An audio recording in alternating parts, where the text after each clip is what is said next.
আজকের পুরো লুকটা দেখতে চাইলে কিন্তু তোমাদের পুরো ভিডিওটা দেখতে হবে। সো হ্যালো গুলো guys, welcome back to my new television blog. আমি অলরেডি ফটো পোস্ট করে দিয়েছি, তোমরা অনেকেই দেখে নিয়েছো পুরো লুকটা। সো তোমাদের বলবো চলো আজকের ভিডিওটা একটু দেখে নাও। তো ফার্স্টেই দেখো চলে এসেছি আমরা, আর এখানে দেখো মৌসুমী দিদি ভাই শাড়ি টাড়ি সব এগুলো পিন আপ করে রাখছিল। পাপিয়া ম্যামকে তো কম বেশি অনেকেই চেনো, ওনারই স্টুডেন্ট মৌসুমী দিদি ভাই। আজ ওখানে ছিল প্র্যাকটিস, আর সেই কারণে কিন্তু সবাই সবার মডেলকে নিয়ে গেছিল। আর আজ আমি ছিলাম মৌসুমী দিদি ভাইয়ের মডেল। তো দেখো আমাদের এখানে কাজ কিন্তু চলছে, সবাই সবার মতো এখানে কাজ করছে। এটা কিন্তু আজ প্র্যাকটিস ছিল সবারই। তো আমরা এবার একটু লাঞ্চ করে আসি। তো লাঞ্চ টাইমে চলে গেছিলাম লাঞ্চ করতে। আজকে ছিল ডিম ভাত আর ডিম টোস্ট।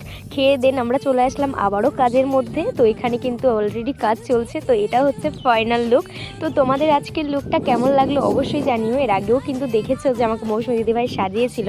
তো কতটা চেঞ্জেস দেখো প্র্যাকটিসের পর। তো আরো ভালো মতো কাজ করুক, তোমরা সবাই আশীর্বাদ করো যেন আরো ভালো মতো কাজ করতে পারে। আমি ভয়েস ওভার করছি, আর এখানে কিন্তু বেশ হাওয়া হচ্ছে, সেই কারণে কিন্তু একটু সমস্যা হতে পারে, একটু অ্যাডজাস্ট করে নিও। আর তারপর কিন্তু দেখো আমি একটু ভিডিও করে নিয়েছিলাম, এটা তো কমন। এখানে এবার সবাই সবার মডেলকে নিয়ে অলরেডি বসে গেছে, আর এখানে এখন ম্যাডাম সবার ভুলটা ধরাবে। ওই যে বললাম আজকে সবারই একাডেমিতে ফার্স্ট প্র্যাকটিস ছিল, আর ইনি হচ্ছে সেই পাপিয়া ম্যাডাম, অনেক ভালো একজন মেকআপ আর্টিস্ট। তো বলার কিছু নেই, অনেকেই জানো। তো তোমরা কারা কারা চেনো অবশ্যই জানিও। ড্রেস চেঞ্জ করে নিয়ে এখন মেকআপটা রিমুভ করব। তো এখন হচ্ছে কি হেয়ারটা একটু ঠিক করে নিচ্ছিলাম, আগে হেয়ারটা একটু বেঁধে নিই। তো চুল বেঁধে নিয়েছি। এই ভিডিওটা তোমাদের কেমন লাগলো অবশ্যই জানিও। আর যদি পুরো ভিডিওতে কোনো রকম ভুল ত্রুটি থেকে থাকে সেটা কিন্তু অবশ্যই আমাকে ধরিয়ে দিও।